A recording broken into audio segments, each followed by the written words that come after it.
మనం ఇక్కడ కొంతమంది చాలామంది పుట్టుక నుంచి క్రైస్తవులుగా జీవిస్తున్నటువంటి వాళ్ళు ఉన్నారు. అంటే వాళ్ళ పూర్వీకులే, వాళ్ళ తల్లిదండ్రులే ఆల్రెడీ క్రీస్తుని నమ్ముకొని ప్రభువుని అంగీకరించి వెంబడిస్తున్నటువంటి తల్లిదండ్రులను బట్టి వాళ్ళ బిడ్డలు కూడా అదే రీతిలో, అంటే వాళ్ళకు పుట్టిన దగ్గర నుంచి, వాళ్ళకు ఊహ తెలిసిన దగ్గర నుంచి కూడా యేసుప్రభువే దేవుడు అని తెలుసు. అంతే కదండి. తల్లిదండ్రులు గతంలోనే, మన తల్లిదండ్రులు ఆల్రెడీ ప్రభువును విశ్వసించిన వాళ్ళు కాబట్టి మనకు పుట్టుక నుంచి కూడా మనకి దేవుడు ఎవరంటే పరిచయం మనకు తెలుసంటే యేసుక్రీస్తు ప్రభువే దేవుడు అని తెలుసు.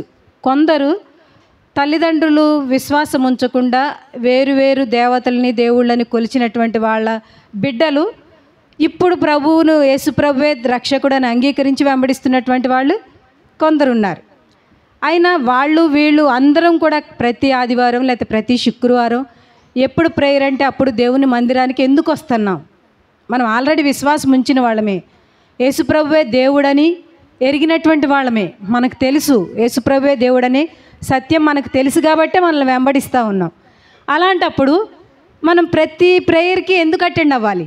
ఆల్రెడీ మనకి నమ్మిక వచ్చేసింది, మనం ప్రభువుని వెంబడిస్తూ ఉన్నాం, వేరే ఏ దేవతని దేవుళ్ళని మనం పూజించం, యేసుప్రభువే దేవుడని మనం విశ్వసించి వెంబడిస్తున్నటువంటి వాళ్ళమే కదా. ఎందుకు అయినా మరలా మందిరానికి ఎందుకు రావాలి అని అంటే దేవుని వాక్యం చెప్తుంది ఏంటంటే, వినుట వలన విశ్వాసం కలుగుతుంది.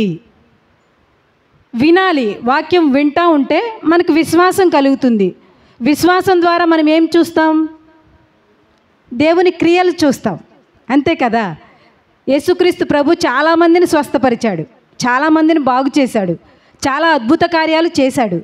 అది ఎలా జరిగింది అనంటే ప్రతి సందర్భంలో కూడా యేసు ప్రభు నీ విశ్వాసమే నిన్ను స్వస్థపరిచింది, సమాధానం గలదానివై వెళ్ళు, నీ నమ్మిక వల్లనే నువ్వు బాగుపడ్డావు, వెళ్ళు, నిరీక్షణతో వెళ్ళు, విశ్వాసంతో వెళ్ళు, నెమ్మదితో వెళ్ళు. ఇలా ప్రతి సందర్భంలో కూడా యేసుక్రీస్తు ప్రభు ఆయన విశ్వాసం ద్వారానే క్రియలు జరుగుతాయి అనేది ప్రజలకు తెలియచేశాడు.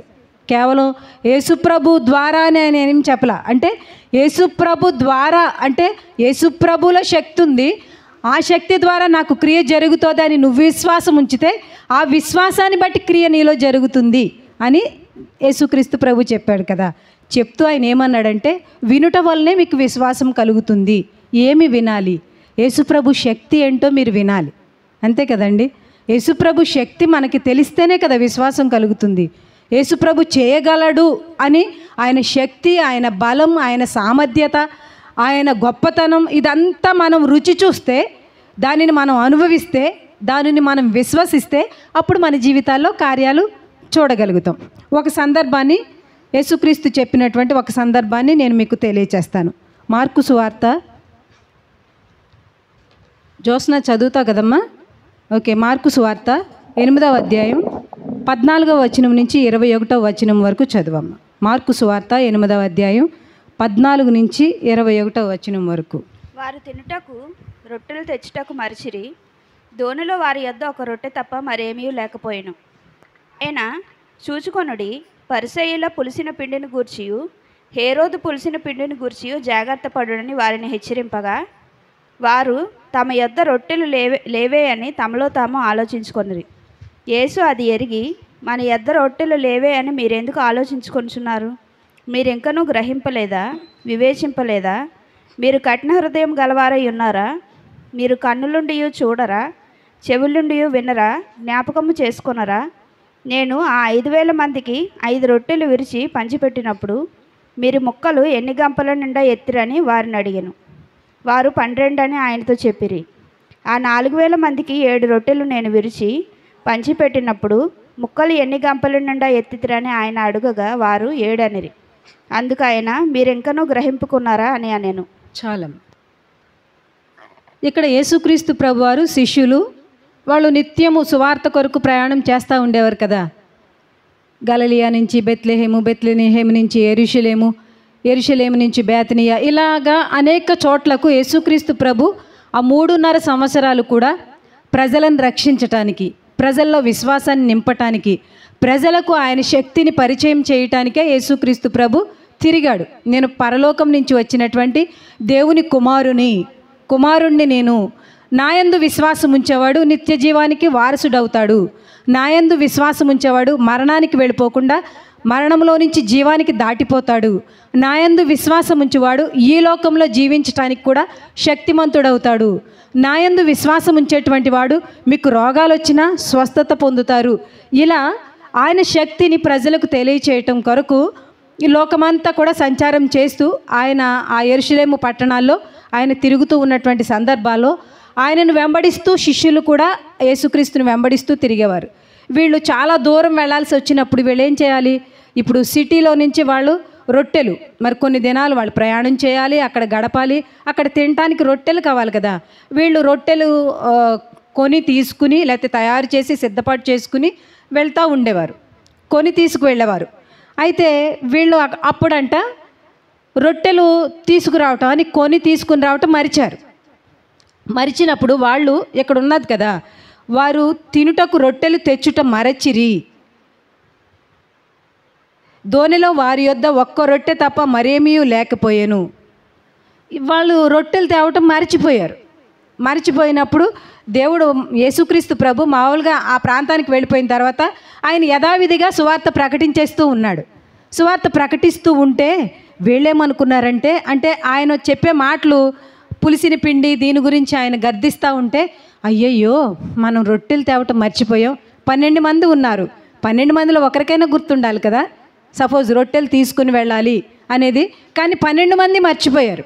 వీళ్ళేమనుకుంటున్నారంటే, అయ్యో రొట్టెలు కొని తేవటం మనం మరిచాం కాబట్టి యేసుక్రీస్తు ప్రభు వాక్యం ద్వారా మనల్ని గద్దిస్తున్నాడు అని అనుకుని వీళ్ళు తమలో తాము ఆలోచన చేసుకుంటూ ఉన్నారనమాట.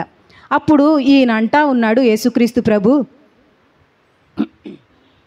17వ వచనంలో ఆయన అంటా ఉన్నాడు, యేసు అది ఎరిగి మన యొద్ద రొట్టెలు లేవని మీరెందుకు ఆలోచించుచున్నారు? మీరింకనూ గ్రహింపలేదా? వివేచింపలేదా? మీరు కఠిన హృదయం గలవారై ఉన్నారా? మీరు కన్నులుండి చూడరా? చెవులుండి వినరా? జ్ఞాపకము చేసుకొనరా? అని చెప్పి ఇలా శిష్యుల్ని యేసుక్రీస్తు ప్రభు గద్దిస్తున్నాడు. మన దగ్గర రొట్టెలు లేవని మీతో అన్నవాడెవడు? రొట్టెలు లేవని ఎందుకు అనుకుంటున్నారు అని చెప్పి ఆయన కింద ఏమంటా ఉన్నాడంటే, నేను 5 రొట్టెలు 2 చేపలు 5,000 మంది పురుషులకు, స్త్రీలు కాకుండా బిడ్డలు చిన్నపిల్లలు కాకుండా పురుషులకే 5,000 మందికి పంచిపెట్టినప్పుడు మిగిలినవి ఎన్ని గంపలు ఎత్తారు అని శిష్యులను అడిగితే శిష్యులు చెప్పారు. ఎన్ని గంపలు ఎత్తారు? 12 గంపలు ఎత్తారు. అలాగే మళ్ళా అంటున్నాడు ఆయన, 7 రొట్టెలు 4,000 మందికి నేను ఆ 7 రొట్టెలను విరిచి పంచినప్పుడు ఎన్ని గంపలు ఎత్తారు? మిగిలినవి ఎన్ని? 7 గంపలు ఎత్తారు కదా. అప్పుడు మీ దగ్గర రొట్టెలుంటే వచ్చినాయి అన్ని వేల మందికి ఆహారం, అంతే కదండి. రొట్టెలు లేవు కానీ యేసుక్రీస్తు ప్రభు అన్ని వేల మందికి, అటు 5,000 మందికి ఇటు 7,000 మందికి, ఓన్లీ పురుషులు లెక్కే. అది ఎక్కువ ఏదైనా మీటింగ్ ఏదైనా కార్యక్రమం అంటే స్త్రీలు ఎక్కువ ఉంటారా పురుషులు ఎక్కువ ఉంటారండి? స్త్రీలే ఎక్కువ ఉంటారు. వాళ్ళతో పాటు ఖచ్చితంగా 1-2 పిల్లలు ఉంటారు.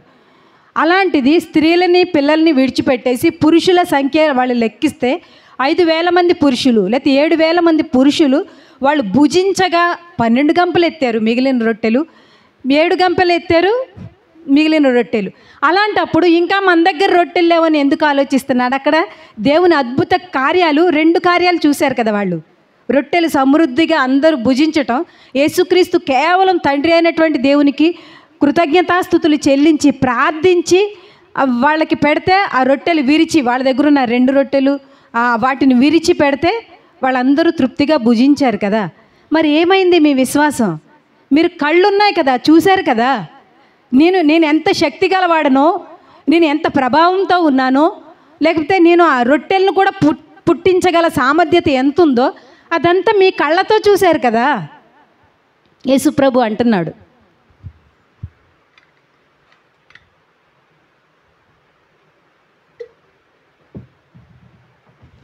నాకు కొంచెం జలుబుగా ఉండటం వల్ల గొంతు డ్రైగా ఉంది, మీరేమి ఇబ్బంది పడకండి. అయితే యేసుక్రీస్తు ప్రభు చెప్తా ఉన్నారు, చూశారు కదా, మీరు కళ్ళతో చూశారు, మీ చేతులతోనే మిగిలినవి రొట్టెలు గంపెల్లోకి ఎత్తారు కదా.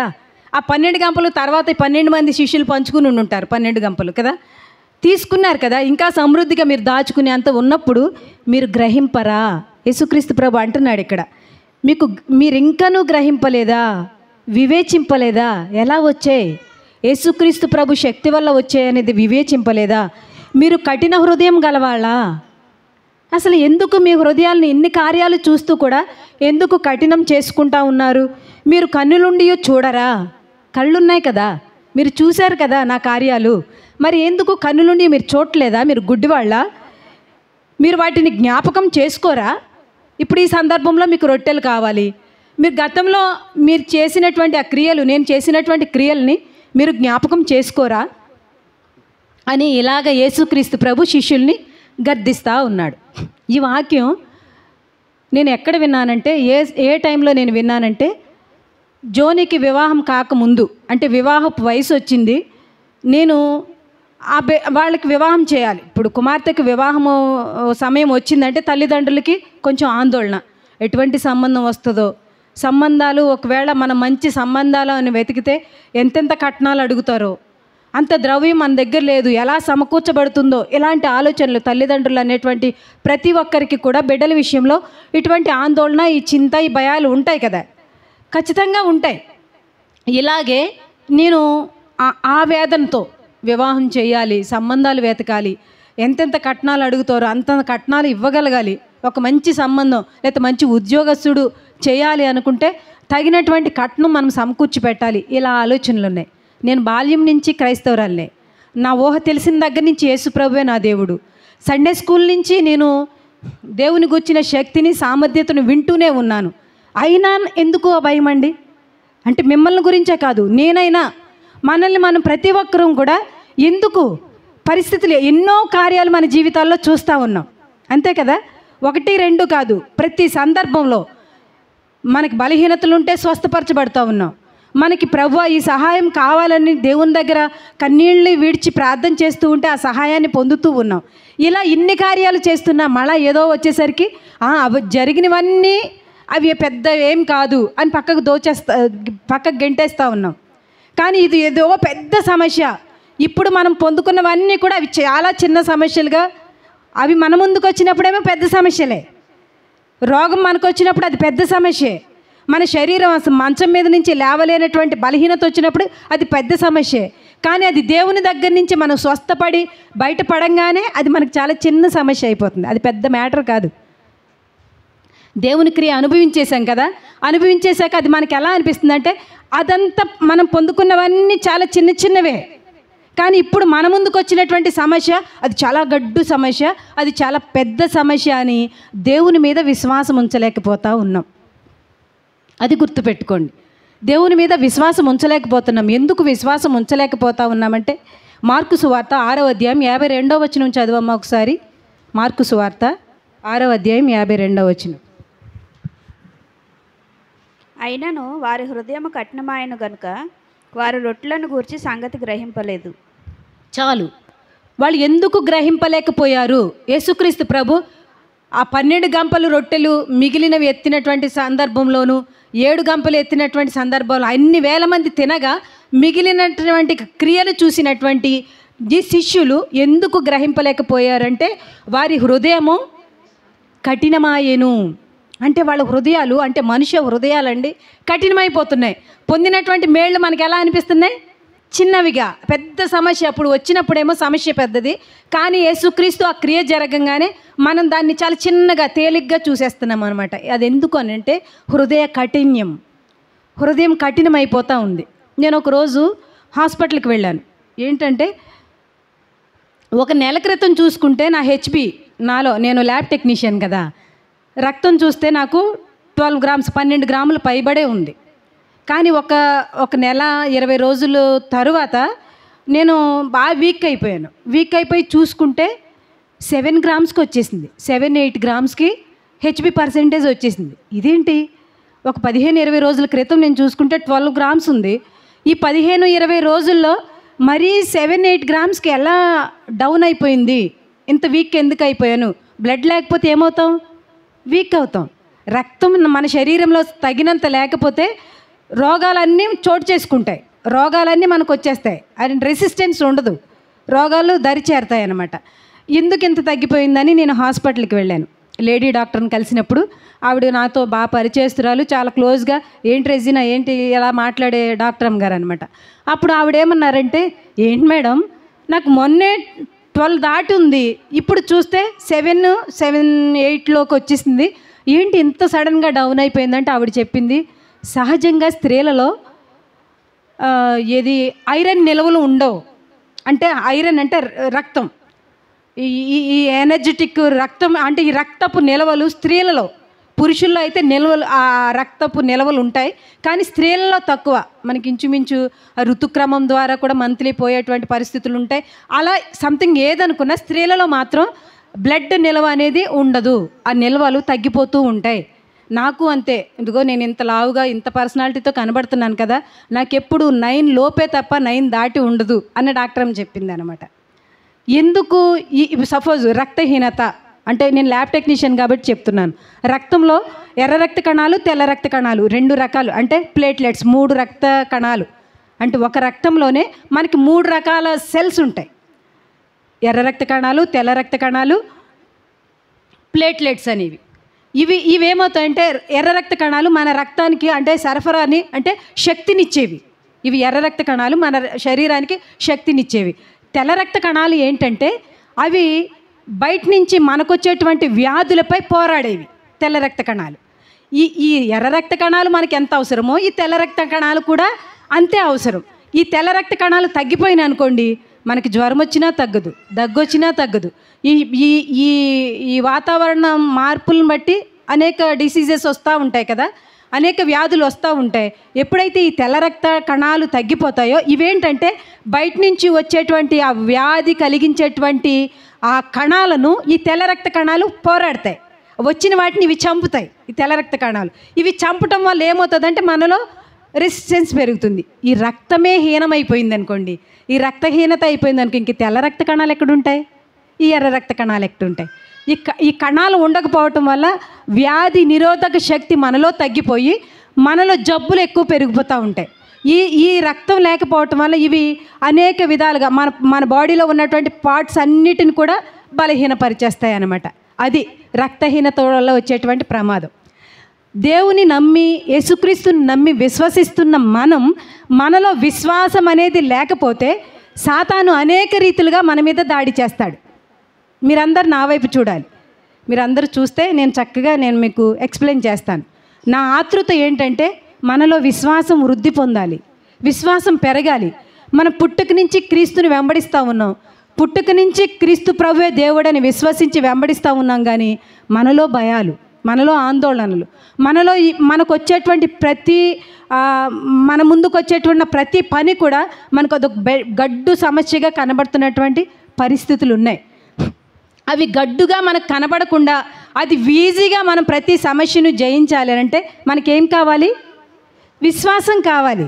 విశ్వాసం లేకుండా మనం క్రియలు చూడలేం, దేవుని శక్తిని చూడలేం, మన జీవితాల్లో అద్భుత క్రియలు జరగవు.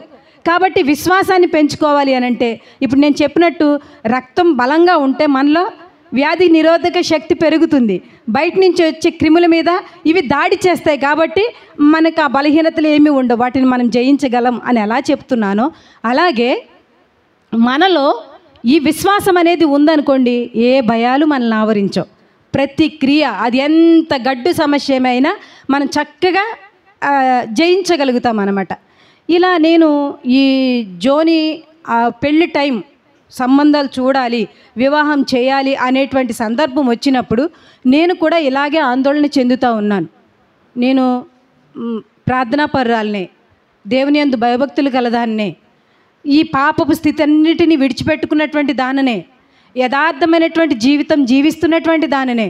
అయినా నాలో ఎందుకు భయము అని అంటే, ఇదిగో విశ్వాసపు స్థాయి పెరగకపోవటం వల్ల, విశ్వాసపు లోతులు, విశ్వాసం వేరుపారినటువంటి స్థితి లేకపోవటం వల్ల ఆ ఆందోళనలు వస్తాయి. ఒకరోజు అయ్యగారితో నేను మీటింగ్కి వెళ్ళాను, వేరే స్థలంలో వాక్యం చెప్తా ఉండగా చక్కగా ఈ పాయింట్ తీసుకున్నారండి. ఏంటంటే, ఇలా వాళ్ళ శిష్యులు రొట్టెలు తీసుకురావటం మర్చిపోయినప్పుడు యేసుప్రభు వారిని ఇలా గద్దించారు అన్నీ ఈ వాక్యం చెప్తా ఉంటే, అసలు ఆ రోజు ఈ వాక్యం ఇది నేను చెప్పాలంటే ఈ రిఫరెన్స్ అయ్యగారి ద్వారా కాపీ చేసింది నేను. ఇది నా సొంతది కాదు. ఆ రోజు నన్ను పట్టుకుంది ఈ వాక్యం. ఈరోజు అంటే ఆ రోజు దేవుడు నాకు అది పట్టుకునేలా ఎందుకు చేశాడంటే నా విశ్వాసాన్ని వృద్ధి పొందించడానికి. ఈరోజు నేను మీకు అది చెప్పడానికి ఆ రోజు దేవుడు అది నా చేత పట్టించాడనమాట. నా హృదయంలో ఆ వాక్యం చొరబడేలా దేవుడు చేశాడు. ఎందుకనంటే నేను విశ్వాసిగా తయారవ్వాలి, నేను బలపడాలి, నేను శక్తిని పుంజుకోవాలి, ఆ శక్తిని నేను మీకు తెలియచేయాలి, మిమ్మల్ని శక్తివంతులుగా చేయాలనేది దేవుని యొక్క ప్రణాళిక. కాబట్టి అసలు ఆ రోజు ఈ వాక్యం చెప్తూ ఉంటేనండి అబ్బబ్బబ్బా అసలు నాలో ఈ ఆందోళన అనేది అంతా పోయింది. నా కుమార్తె వివాహమా దేవుడు చూసుకుంటాడు. నేను ఒకటే ప్రార్థన చేసేదాన్ని, ప్రభువా నా బిడ్డలను నువ్వు బాల్యం నుంచి ఎలా పెంచమన్నావో అలా పెంచాను. నేను అడిగానండి దేవుణ్ణి. నేను జోని మెచ్యూర్ అయింది ఎప్పుడు 10th క్లాస్, జోని 9th 10th ఆ టైంలో మెచ్యూర్ అయింది, పుష్పావతి అయింది ఆ పిల్ల. నాకు అప్పటి వరకు పిల్లలు ఎదుగుతూ ఉన్నారు, నేను చక్కగా డ్యూటీకి వెళ్తున్నాను. నేను వస్తుంటే పిల్లలు నేను వచ్చేసరికి చక్కగా గదులు తుడిచి ఓడ్చడం, చిన్న చిన్న సామాను కడిగేయటం, ఇలాంటి పనులు చక్కగా చేస్తూ ఉన్నారు. చాలా హ్యాపీగా ఉన్నాను నేను. కానీ ఒక్కసారిగా పాప మెచ్యూర్ అయింది అనేటువంటి ఆ పరిస్థితి, ఆ వార్త వినేసరికి నా ఒళ్ళంతా షివరింగ్ వచ్చేసింది అనమాట, భయం వచ్చేసింది. అంతేకాదు దుఃఖం ఆగట్లా.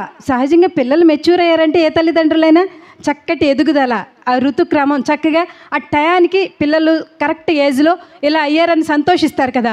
నాకైతే అసలు దుఃఖం ఆగట్లేదండి. నేను ఎందుకు ఏడుస్తున్నానో, నేను అందరికీ ఫోన్లు చేస్తున్నాను, మా అమ్మ వాళ్ళకి, అక్క వాళ్ళకి, ఇది అని అంటున్నాను, కానీ నాకు దుఃఖం వేదన వచ్చేస్తూ ఉంది. నేను ఏకాంతంగా ఒక గదిలోకి వెళ్ళిపోయి ప్రార్థన చేస్తూ ఉన్నాను. ప్రభువా నాకు 2 బిడ్డల్ని ఇచ్చావు, చక్కటి కుమార్తెల్ని ఇచ్చావు. ఇప్పటి వరకు వాళ్ళు చాలా చిన్నపిల్లలు, వాళ్ళకి ఇష్ట వస్తువులన్నీ ముందేస్తే ఆడుకునేవారు, వాళ్ళకి మంచి ఆహార పదార్థాలు ఇస్తే తిని తృప్తి చెంది ఇంటిపడి ఉండేవారు. ఇప్పుడు వాళ్ళు పెద్దవాళ్ళు అయిపోయారు. ఇప్పటి వరకు చిన్న బిడ్డలు కాబట్టి నా జ్ఞానాన్ని బట్టి పెంచేశాను వాళ్ళని. ఇప్పుడు వాళ్ళు పెద్దవాళ్ళు అయ్యారు ప్రభువా. ఇప్పుడు వాళ్ళని పెంచడానికి నా జ్ఞానం సరిపోదు, నేను చాలా అజ్ఞానిని, వాళ్ళని ఎలా పెంచాలో నాకు నేర్పించు ప్రభువా అని చెప్పి ఇదే ప్రార్థనతో నేను చాలా దుఃఖ సంద్రంలో మునిగిపోయానండి. చాలా కన్నీటితో నా బిడ్డల కొరకు నేను రోధించాను. అదే నాన్న, నేను చాలా ప్రార్థన చేశాను. వాళ్ళ నీతి మార్గాల్లో నేను పెంచాలి ప్రభువా, నీ మార్గాల్లో వాళ్ళని నడిపించాలి. వాళ్ళు ఎడమకు కానీ కుడికి కానీ తొట్టిల్లిపోకుండా నీతికి సాధనాలుగా నేను వారిని పెంచాలి ప్రభువా. నాకు అటువంటి జ్ఞానం దయచేవా. ఇప్పుడు పెద్దవాళ్ళు అయిపోయారు, ఇప్పుడు నా జ్ఞానం ఏమాత్రం పని చేయదు, నీ జ్ఞానం నాకు కావాలి ప్రభువా అని నేను చాలా వేదంతో ప్రార్థన చేశానండి. ప్రార్థన చేసినటువంటి ఆ మరుక్షణమే ఒక ధైర్యం, ప్రభువు నాకు సహాయుడు, నేను భయపడను, నరమాతృలు నన్ను ఏమి చేయగలరు. ఈ వాక్యం ద్వారా నేను ఆదరించబడ్డాను అనమాట. నాకు సహాయం చేస్తాడు నా ప్రభు. ఎందుకంటే నేను దేవుని పాదాల చెంత బ్రతిమలాడుకున్నాను. నా బిడ్డల్ని ఎలా పెంచాలో నాకు ఆ జ్ఞానం ఇవ్వు ప్రభువా. వాళ్ళు పెద్దవాళ్ళు అయ్యారు, ఇప్పుడు ఎలా నడిపించాలి అనేది నాకు దారి చూపించు, నేను వాళ్ళకి దారి చూపిస్తాను అని చెప్పి నేను దేవుని దగ్గర మనవి చేశాను. కాబట్టి దేవుడు నాకు ఒక బలమైన నమ్మిక, ప్రభువు నాకు సహాయుడు, నేను భయపడను. హెబ్రీ 11లో ఉంటుంది ఆ రిఫరెన్స్. నేను ఇంకా ఆ భయం పోయింది, వెంటనే ఆ దుఃఖం పోయింది, దుఃఖ నివారణ నేను పొందాను. ఆ రోజు నుంచి ఈ రోజు వరకు నా బిడ్డల్ని నీతి మార్గాల్లో పెంచుకోవటానికి దేవుడు కృప చూపాడా లేదా? మీ అందరికీ సాక్షార్థమైన నా బిడ్డలు ఉన్నారా లేదా చెప్పండి, మీరే సాక్షులు. నా బిడ్డలు ఒక ప్రభు యందు, దేవుని యందు భయభక్తులు గలవారిగా జీవిస్తున్నారా లేదా? జీవిస్తున్నారు కదా. సంఘంలో ఈరోజు ఎదుగుతున్న యవ్వన బిడ్డలకు మార్గదర్శకులుగా, అంటే ఒక మాదిరికరమైనటువంటి జీవితాన్ని నా బిడ్డలు కలిగి ఉన్నందుకు నేను దేవుని ఎంతగానో స్తుతిస్తూ ఉన్నాను. దేవుని నామమునకు మహిమ కలుగును గాక. ఆమేన్. ఇలా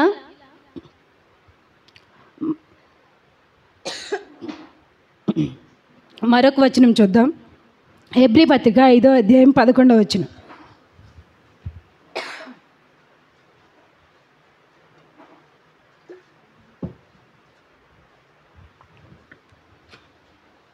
హెబ్రీ పత్రిక 5వ అధ్యాయం 11వ వచనం చూద్దాం.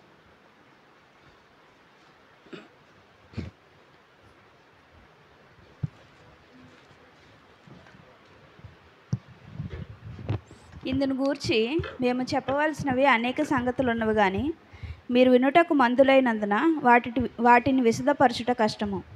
చాలా ఇక్కడ పౌలు గారు హెబ్రీ పత్రికలో హెబ్రీయులకు రాస్తూ ఆయన ఏమంటున్నాడంటే, నేను క్రీస్తు ప్రభువుని గూర్చి మీకు తెలియచేయాలంటే చాలా సంగతులు ఉన్నాయి, కానీ మీరు వినుటకు మందులైనందున మందం. మందం అంటే వినటానికి వినుబుద్ధి లేని వారిగా అనమాట. మందం. చర్చిలోనే కూర్చుంటాం. ఎవరి గురించే కాదండి, నా గురించే నేను సాక్ష్యం చెప్పుకుంటాను. చాలా సందర్భాల్లో, ఇప్పుడు కాదు గతంలో నేను చెప్తున్నాను, నా విశ్వాస స్థాయి పెరగక మునుపు భక్తి గలదానిగా మందిరానికి వచ్చేదాన్ని, మందిరంలో కూర్చునేదాన్ని. పాటల వరకు చాలా ఉజ్జీవాత్మ ఉండేది, పాటల వరకు చాలా చక్కగా సంతోషంతో ఉండేదాన్ని. వాక్యానికి వచ్చేసరికి స్టార్టింగ్ వినేదాన్ని కానీ నా మనసు ఎటెటో తిరుగుతూ ఉండేది. ఇక్కడే కూర్చునేదాన్ని, సేవకుని వైపే చూసేదాన్ని వాక్యం వినేలా. కానీ ఆలోచనలు, తలంపులు మాత్రం ఎక్కడెక్కడో సంచారం చేస్తూ ఉండే. చచ్చ ఇలా కాదు ప్రభువా, నాకు ఏకాగ్రత అనుగ్రహించు, నీ వాక్యం మీద నేను దృష్టి మళ్ళించేలా సహాయం చేయి, ఇలా అనుకునేదాన్ని. అనుకుని మరలా వాక్యం వైపు దృష్టి నిలిపేదాన్ని. 1-2 నిమిషాలు అలా విని మరలా ఎక్కడికో మైండ్ వెళ్ళిపోతూ ఉండేది. ఇలా ప్రతి సందర్భంలో కూడా దేవుని మందిరంలోనే ఉండేదాన్ని, కానీ వినే మనసు మాత్రం ఉండేది కాదు. అదేంటంటే వినుటకు మీరు మందులైనందున. మందమతి. మందం అంటే ఆ చురుకుదనం లేకపోవటం అనమాట. అంటే మైండ్ షార్ప్నెస్ లేకపోవటం, అంటే వాక్యం మీద ఆసక్తి లేకపోవటం, వాక్యం మీద ఇంట్రెస్ట్ లేకపోవటం. మన ఆలోచనలు, మన తలంపులు వేరువేరుగా వెళ్ళిపోతున్నాయి అని అంటే మన ఆశలు ఎక్కడో ఉన్నాయి, మన తలంపులు ఎక్కడో ఉన్నాయి, మన ఉద్దేశాలు ఎక్కడో ఉన్నాయి. మన దృష్టి వాక్యం మీద లేదు కాబట్టి మనం ఆటోమేటిక్గా మందులమే. హెబ్రీ పత్రికలో పౌలు గారు అంటున్నాడు, చాలా విషయాలు నేను మీకు చెప్పవచ్చు, దేవుని గురించి మిమ్మల్ని బలపరచడానికి చాలా విషయాలు ఉన్నాయి, కానీ అసలు వినే స్వభావం మీకు లేదు, మీరు మందులు. కాబట్టి వీటిని విశదపరచడం కష్టం. వింటేనే కదా విశ్వాసం కలుగుతుందండి. ఇంతకాలం నుంచి దేవుని మందిరానికి వస్తూ ఉన్నా నీ జీవితంలో ఏది మార్పు చూడండి. నీ క్రియల్లో ఏమైనా మార్పు ఉందా? అసలు గతంలో ఆవిడ వేరు, ఇప్పుడు వేరు అని సాక్ష్యం పొందినటువంటి ఆ సాక్ష్యానుభవం మీలో ఉందా లేదా? ఎంతమందికి ఉంది చూడండి. ఎంతమందికి ఉంది అని అంటే చాలా తక్కువే ఉంటుంది. అలా కాదు, ఎందుకంటే మనం మందులం కాబట్టి ఆ వాక్యాన్ని మనం స్వీకరించలేకపోతున్నాం అనేది మనం గ్రహించాలి. ఈ వాక్యం, ఈ మార్కు సువార్తలో యేసుక్రీస్తు ప్రభు ఇలా చెప్తున్నారు కదా, ఇన్ని కార్యాలు మీరు చూస్తూ ఉన్నప్పుడు ఇంకా గుడ్డివాళ్ళ ఎందుకున్నారు? మీరే చూశారు కదా. మీరు వివేచింపరా? మీరు గ్రహింపరా? మీరు మందమతులా? లేకపోతే మీ హృదయ కాఠిన్యమా? ఇలా ఇంత కఠినంగా ఉన్నారేంటి అని యేసుప్రభు శిష్యులను గద్దించాడు కదా.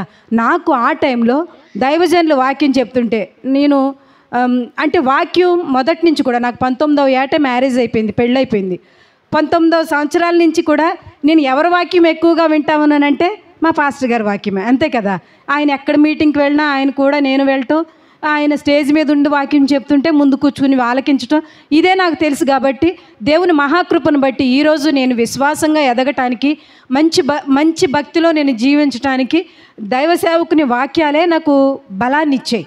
నేను విన్నది ఆయన వాక్యాలే కాబట్టి, అంటే ఆయన ద్వారా దేవుడు మాట్లాడినటువంటి వాక్యాలే కాబట్టి నాకు చాలా నన్ను దృఢపరిచాయి ఆ వాక్యాలు అనమాట.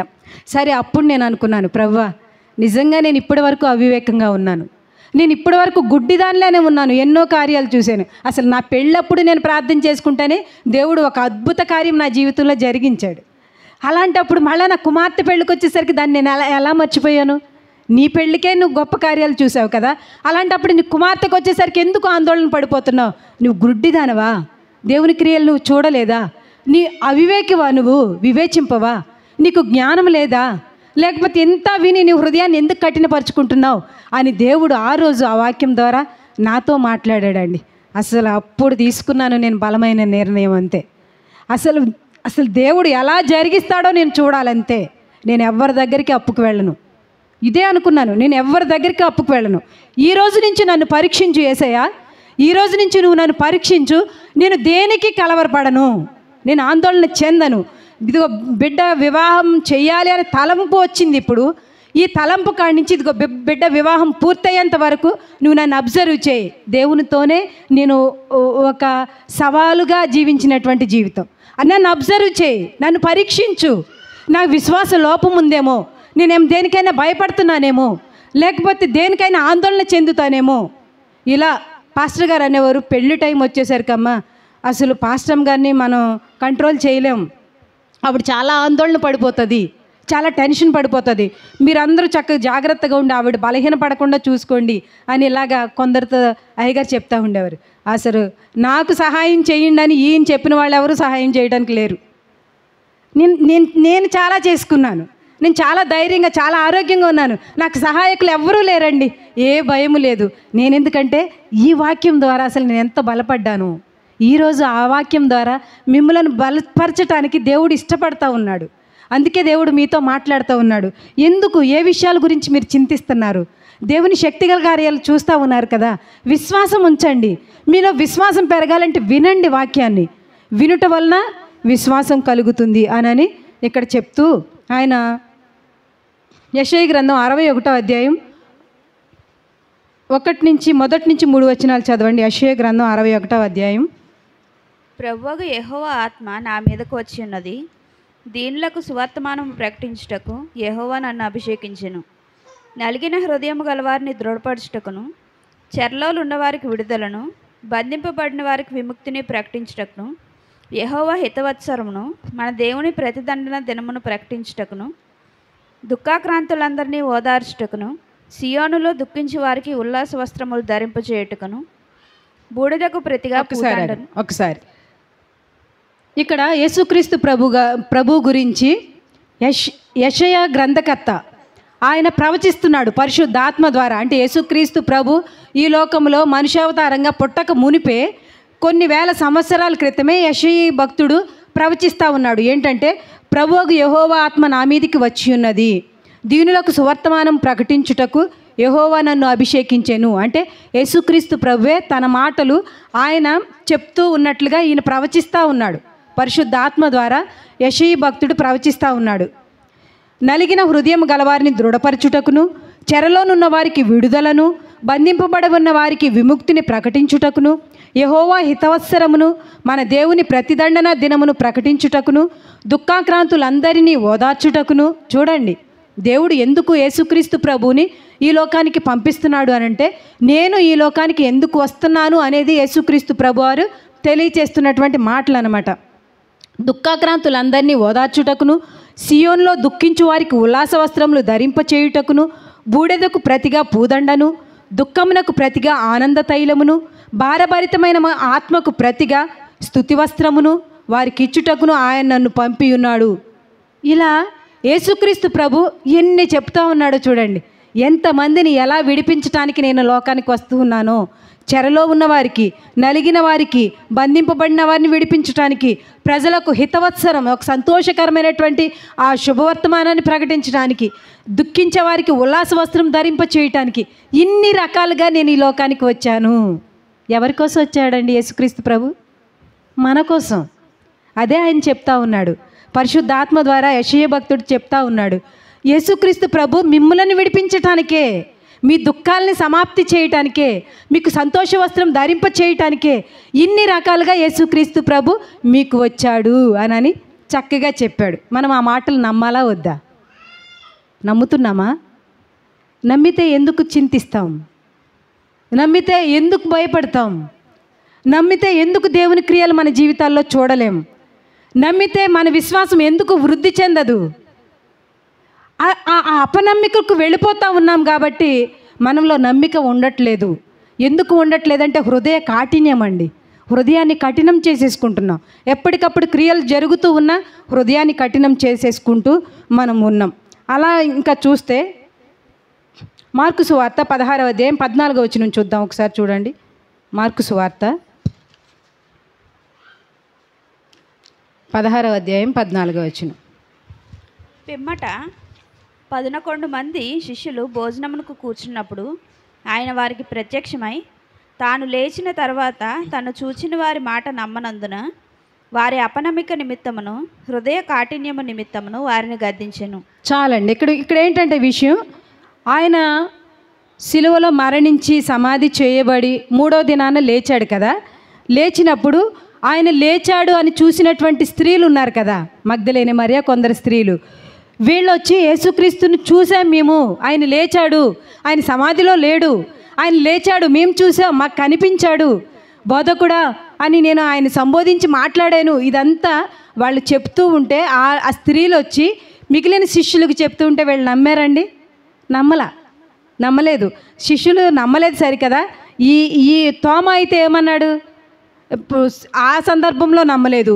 ఇంకొకసారి శిష్యులందరూ కూడా గదిలో కూర్చుని ఉండగా వాళ్ళు భోజనం చేయడానికో దేనికో లేకపోతే ప్రార్థన చేయడానికో గదిలో కూర్చుని ఉండగా యేసుక్రీస్తు ప్రభు రెండవ మారు వాళ్ళకి ప్రత్యక్షమయ్యి వాళ్ళందరికీ ప్రత్యక్షమై చూపించుకున్నాడు తాను.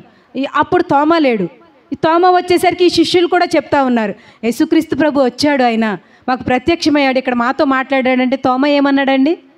నేను ఆయన గాయాల్లో వేలు పెట్టి చూస్తేనే కానీ, ఆయన ప్రక్కలో నా చెయ్యి ఉంచి చూస్తేనే కానీ, అంటే ఆయన గాయాలు ఉన్నాయి కదా, వాటిలో నా చెయ్యి ఉంచి చూస్తేనే కానీ నేను నమ్మను అని చెప్పాడు కదా. ఇక్కడ యేసుక్రీస్తు ప్రభు అదే చెప్తా ఉన్నాడు. నేను లేచిన తరువాత ఆల్రెడీ యేసుక్రీస్తు ప్రభు చెప్పాడు కదా, శిష్యులకు చక్కగా ముందే చెప్పాడు, ఇదిగో నేను సిలువకు అప్పగింపబడుతున్నాను, నన్ను వాళ్ళు పట్టుకుంటారు, చిత్రహింసలు పెడతారు, నన్ను చంపేస్తారు, మీరు కలవరపడొద్దు, నన్ను సమాధి చేసేస్తారు, అయినా నేను 3వ దినాన్న తిరిగి లేస్తాను అని శిష్యులకి ఒక్కసారి చెప్పాడండి. చెప్తూనే వచ్చాడు. ఆయన జీవించినంతకాలం ఆ శిష్యులతో ఆయన తిరిగినంతకాలం ఆయన చెప్తూనే ఉన్నాడు ప్రతి సందర్భంలో, నేను లేస్తాను, 3వ దినాన్ని లేస్తాను అంటే వీళ్ళు నమ్మాలా వద్దా? దేవుని క్రియలు ఎన్ని చూశారండి వీళ్ళు, ఎంతమందిని బాగు చేయటం చూశారు, అయినా నమ్మారా వీళ్ళు? నమ్మలా. అదే తిడతా ఉన్నాడు ఆయన. ఇప్పుడు ప్రవక్తలు చెప్పారు, యెషయా ప్రవక్త చెప్పాడు, యేసుక్రీస్తు ప్రభు వస్తున్నాడు. ఎందుకు వస్తున్నాడంటే నలిగిన వారిని విడిపించడానికి, బంధింపబడిన వారిని విడుదల కలిగి చేయడానికి, చెరలోనున్న వారిని విడిపించడానికి, దుఃఖించే వారికి ఉల్లాస వస్త్రం ధరింప చేయటానికి, ఇన్ని రకాలుగా యేసుక్రీస్తు ప్రభు మిమ్మల్ని విడిపించడానికి వస్తున్నాడు అని చెప్తే నమ్మారా? నమ్మలేదు. నేను వచ్చాను, నేను చెప్పిన మాటలు నమ్మారా అంటే నమ్మలేదు. నేను మరణించి తిరిగి లేచాను, చూసిన వాళ్ళు చెప్పారు, నమ్మారా అంటే నమ్మలేదు. నేనే డైరెక్ట్గా మీకు ప్రత్యక్షమయ్యాను, అయినా నమ్మారా అంటే నమ్మలేదు. అయ్యో, ఇంత కఠిన హృదయలా మీరు, ఇన్ని కార్యాలు చూస్తున్నా ఇంకా కఠినత్వం, అంటే మనుషుల హృదయాలు ఎంత కఠినమో చూడండి, ఇంత కఠిన హృదయాల మీ అని దేవుడు దుఃఖిస్తున్నటువంటి సందర్భాలు అనేకమైనవి ఉంటాయి. యోహాను సువార్త 11వ అధ్యాయం 14వ వచనం ఒకసారి చూడండి. యోహాను సువార్త 11వ అధ్యాయం 14వ వచనం. కావున యేసు, లాజరు చనిపోయాను, మీరు నమ్మునట్లు నేను అక్కడ ఉండలేదని మీ నిమిత్తము సంతోషించును. చాలా. యోహాను సువార్త 11:14 కదా. ఓకే, ఇక్కడ ఏంటంటే లాజరు చనిపోయాడు. లాజరు చనిపోయి అప్పటికి 4 దినాలు, అంటే 3 దినాలు అయిపోయింది. 4వ దినాన్న యేసుక్రీస్తు బయలుదేరతాడనమాట. అప్పుడు యేసుక్రీస్తు అంటున్నాడు, కావున యేసు, లాజరు చనిపోయాను, మీరు నమ్మునట్లు నేనక్కడ ఉండలేదని మీ నిమిత్తము సంతోషించుచున్నాను. లాజరు, దాని ముందు వచనాలు చూస్తే ఏమంటాడంటే ఆయన, మన స్నేహితుడైన 11వ వచనంలో ఆయన ఈ మాటలు చెప్పిన తరువాత, మన స్నేహితుడైన లాజరు నిద్రించుచున్నాడు, అతని మేలుకొలప వెళ్ళుచున్నానని వారితో చెప్పగా, మన స్నేహితుడు అంటే దేవుని యందు విశ్వాసం ఉంచినటువంటి లాజరు, దేవుని స్నేహితుడు అంటున్నాడు చూడండి. మన స్నేహితుడు అని లాజర్ను గురించి మన స్నేహితుడు అంటున్నాడంటే దేవుని ఆజ్ఞలు తూచా తప్పకుండా పాటిస్తున్నటువంటి ఒక లాజరు.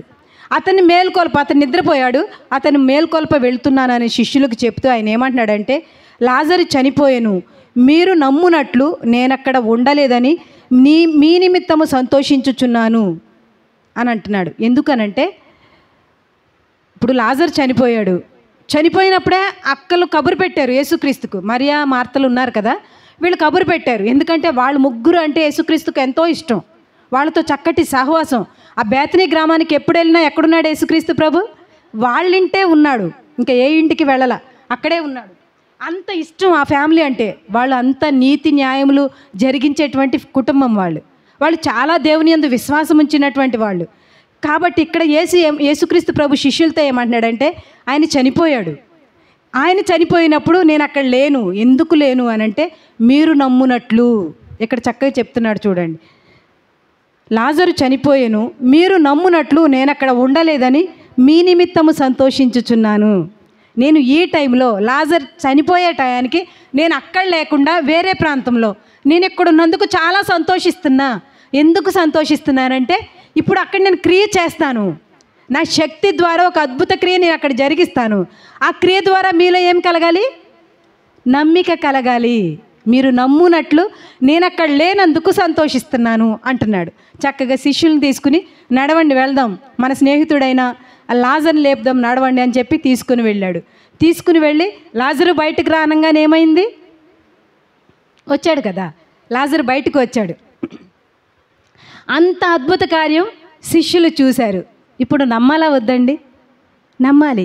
వాళ్ళ నమ్మిక వృద్ధి పొందించడం కొరకే కేవలం యేసుక్రీస్తు ప్రభు నేను సంతోషిస్తున్నాను. నేను ఆ టైంలో అక్కడే ఉంటే ఒకవేళ అతను చనిపోపోడు. అక్క అంటది కదా, ప్రభువా నువ్వు ఇక్కడే ఉంటే నా తమ్ముడు చనిపోకపోయేవాడు, నువ్వు ఇక్కడే ఉంటే ఆ చావు ఆ మరణం అనేది నిన్ను దాటుకుని నా తమ్ముని దగ్గరికి రాదు కదా, చనిపోకపోయేవాడు. కానీ ఇప్పుడు నువ్వు లేవు, నా తమ్ముడు చనిపోయాడు అని చింతిస్తుందామా. ఇప్పుడు దేవుడు ఎందుకు అక్కడ లేడు అని అంటే శిష్యులకు విశ్వాసం వృద్ధి పొందించడానికి. అసలు ఎన్ని సందర్భాల్లో ఉంటుందోనండి అలాగా. ఇక్కడ నేను చదవద్దు కానీ యోహాను సువార్త 2వ అధ్యాయం 11వ వచనంలో ఉంటుంది. ఏంటంటే ఆ నీటిని ద్రాక్షారసంగా యేసుక్రీస్తు ప్రభు చేస్తాడు కదా. తీయొద్దులేమ్మ, ఎవరు రిఫరెన్స్ చదవవసరం లేదు. నీటిని అంటే కానా అనేటువంటి వివాహంలో నీటిని ద్రాక్షారసంగా ఆయన మార్చేస్తాడు. ఆ క్రియ చూసిన వాళ్ళందరూ కూడా అప్పుడు శిష్యులు ఆయన యందు విశ్వాసం ఉంచిరి అని ఉంటుంది. ఎందుకంటే శిష్యులే చేశారు. ఏంటంటే ఆ బాణలు ఏవైతే ఉన్నాయో వాళ్ళు నీళ్లతో నింపండి అంటే అంచుల మట్టికి నీళ్లతో ఆ బాణలు నింపేశారు. ఇప్పుడు ముంచి తీసుకెళ్ళి పోయండి అన్నాడు. తీరా ముంచి తీసుకెళ్ళి పోస్తుంటే అది ఏమైపోయింది? ద్రాక్షారసం అయిపోయింది. ముందు పోసిన ద్రాక్షారసం కంటే కూడా శ్రేష్టమైన ద్రాక్షారసం ఇది. అది వీళ్ళ చేత నీళ్లు పోయించిన దేవుడు మళ్ళీ వీళ్ళ చేత అదే నీళ్లు తీసుకెళ్ళి పోస్తే ఏమైపోయాయి? ద్రాక్షారసం అయిపోయాయండి. ఆ క్రియ చూసినప్పుడంట ఈ శిష్యులు విశ్వాసం ఉంచిరి, ఆయన మీద విశ్వాసం ఉంచిరి అని ఉంది. అదే యోహాను సువార్త 20వ అధ్యాయం, తీయొద్దు నేను చెప్పేస్తాను, 20వ అధ్యాయం 24వ వచనం నుంచి 31వ వచనం వరకు చూస్తే అనేక క్రియలు చేయటం వల్ల వారు అనేక క్రియలు శిష్యులు నమ్మటం కొరకు యేసుక్రీస్తు ప్రభు చేశాడు అని ఇక్కడ వ్రాయబడి ఉందన్నమాట. అనేక క్రియలు యేసుక్రీస్తు ప్రభు ఆ ప్రజల్లో ఆ శిష్యుల మధ్యలో ఎందుకు చేశాడు అని అంటే శిష్యులు విశ్వాసం ఉంచటం కొరకు. శిష్యులు విశ్వాసం ఉంచితే చాలండి. ఆ 12 మంది శిష్యులు విశ్వాసం ఉంచితే వాళ్ళ విశ్వాసం బలపడితే వీళ్ళేం చేస్తారు? యేసుక్రీస్తు ప్రభు ఆరోహణమై తండ్రి వద్దకు వెళ్ళిపోయినా ఈ శిష్యులు మిగిలిన వారి విశ్వాసాన్ని బలపరుస్తారు, వీళ్ళు నిలవబెడతారు అనేకుల్ని. అది యేసుక్రీస్తు ప్రభు వారి యొక్క ఉద్దేశం. కాబట్టి అనేక క్రియలంట ఈ శిష్యులు నమ్మునట్లుగా, ఈ శిష్యులు విశ్వాసం ఉంచినట్లుగా అనేక క్రియలు దేవుడు వారి ముందు ఉంచాడండి. అయినా కానీ అంతే కదా, లాజరు చనిపోయిన వాడిని బ్రతికించడం చూశారు. కుంటోడు పక్షవాతపు రోగి 38 ఏళ్ల నుంచి రోగి అయినటువంటి వాడు లేచి నిలబడటం, వాడు పరిపెత్తుకుని వెళ్ళిపోవటం చూశారు. ఇలా ఎన్నో కార్యాలు చూసినటువంటి ఈ శిష్యులు వాళ్ళ హృదయం ఏమైపోతూ ఉందంటే కఠినమైపోతూ ఉంది. ఆ కఠినమైపోతూ ఉన్న దానికి యేసుక్రీస్తు చాలా దుఃఖిస్తాడనమాట. దుఃఖించి మత్తయి సువార్త 15వ అధ్యాయం 17 నుంచి 19 వచనాలు ఒకసారి చదవమ్మ. మత్తయి సువార్త 15వ అధ్యాయం 17 నుంచి 19 వచనాలు. నోటిలోనికి పోవునదంతయు కడుపులో పడి బహిర్భూమిలో విడబండు గాని నోట నుండి బయటకు వచ్చినవి హృదయంలో నుండి వచ్చును. ఇవియే మనుషుని అపవిత్రపరచునని మీరు గ్రహింపరా? దురాలోచనలు, నరహత్యలు, వ్యభిచారములు, వేశ్యాగమనములు, దొంగతనములు, అబద్ధ సాక్ష్యములు, దేవదూషణలు హృదయంలో నుండి వచ్చును. చాలు. అంటే ఇక్కడ యేసుక్రీస్తు ప్రభు వారు ఏం చెప్తా ఉన్నాడంటే నోట నుండి వచ్చినవే మనిషిని అపవిత్రపరచును. అంటే మనం తినేవి, మనం నోటిలోనికి పంపించేవి, మనం తినే వాటి వల్ల మనుషులు లేకపోతే మన హృదయం ఏమీ అపవిత్రం అవ్వదు. కానీ హృదయంలో నుంచి కొన్ని వస్తున్నాయి. హృదయంలో నుంచి దేని ద్వారా వస్తాయి? నోటి ద్వారానే కదా బయటకు వస్తాయి. నోటి నుండి వచ్చేవి మనిషిని అపవిత్రపరుస్తున్నాయి. అవి ఏంటి? దురాలోచనలు, చదువురా. దురాలోచనలు, నరహత్యలు, వ్యభిచారములు, వేశ్యాగమనములు, దొంగతనములు, అబద్ధ సాక్ష్యములు, దేవదూషణలు హృదయములో నుంచే వచ్చును. ఇవే మనుషుని అపవిత్రపరుస్తూ ఉన్నాయి. ఇన్ని మన హృదయంలో ఉంచుకున్నాం. మన హృదయం ఎందుకు కఠినం అయిపోతుంది అని అంటే ఇన్ని కార్యాలు, దేవుని కార్యాలు చూస్తూ ఉన్నా హృదయం కఠినంగా ఎందుకు అయిపోతూ ఉందంటే నీ హృదయంలో ఏమి నింపుకున్నావనంటే ఇదిగో దురాలోచనలు, అబద్ధ సాక్ష్యాలు, వేశ్యాగమనములు, ఈ దొంగతనాలు, ఒకటి కాదు చాలా నింపేసుకోవటం వల్ల ఈ వాక్యానికి ఏమీ లేదు, చోటు లేదు. వినటానికి వచ్చి కూర్చుంటున్నావు కానీ వినుబుద్ధినికి ఉండట్లేదు. వేటు ఈ దురాశలు, ఈ ఈ చెడ్డవి హృదయంలో నింపేసుకోవటం వల్ల ఇవి నిన్ను వాక్యాన్ని వినకుండా చేస్తున్నాయి. ఇవి ఆలోచనలు మళ్ళిస్తూ ఉన్నాయి, నీ ఏకాగ్రతని తప్పిస్తూ ఉన్నాయి. నీ హృదయంలో అంతా ఈ చెడు ఉండటం వల్ల, ఇది నిండిపోయి ఉండటం వల్ల వాక్యానికి ఏమాత్రం కూడా చోటు లేకుండా ఉంది. అందువల్ల నీ హృదయం ఏమైపోతుందంటే కఠినమైపోతూ ఉంది. కాబట్టి మనం ఇవి మొదట తొలగించుకుంటే, ఈ హృదయంలో నింపుకున్నటువంటి ఈ అపవిత్రపరిచేవి మనల్ని ఏవైతే ఉన్నాయో వాటిని మనం తొలగించుకుంటే ఏమవుతుందంటే ఇప్పుడు వాక్యానికి చోటు ఉంటుంది. అంతేకాకుండా మనం ప్రార్థన చేసామనుకోండి, వినుబుద్ధి కలుగుతుంది. లక్ష్యం ఉంచామనుకోండి యేసుక్రీస్తు మీద, ఆ శక్తిని మనం చూస్తాం. ఆ శక్తిని మనం చూడటం వల్ల ఏమవుతుందంటే మన విశ్వాసం వృద్ధి పొందుతుంది. విశ్వాసం వృద్ధి పొందటం వల్ల ఏమవుతుందంటే దేవుని క్రియలు మన జీవితాల్లో మనం అనుభవించగలుగుతాం. అదండి దేవుడు చెప్పేది ఏంటంటే, నీ హృదయంలో నుంచి ముందు బయటకు వచ్చేవి ఉన్నాయి చూసావా, అవి నిన్ను పాడు చేస్తున్నాయి, నీ హృదయాన్ని కఠినపరుస్తున్నాయి. కాబట్టి మొదట అవి నువ్వు తీసివేసుకో అని దేవుని వాక్యం ఇక్కడ చెప్తూ ఉంటే ప్రజలు ఏమంటున్నారో ఒకసారి చూద్దాం. యెషయా గ్రంథం 63వ అధ్యాయం.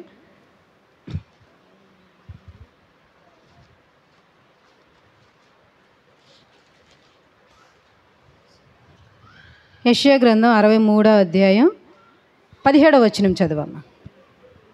యెహోవా నీ మార్గములను తప్పి తిరిగినట్లుగా మమ్మల్ని ఎందుకు తొలగజేసేటివి? నీ భయము విడిచినట్లు చదవమ్మా. నీ భయము విడిచినట్లు మా హృదయములను నీవెందుకు కఠినపరిచితివి?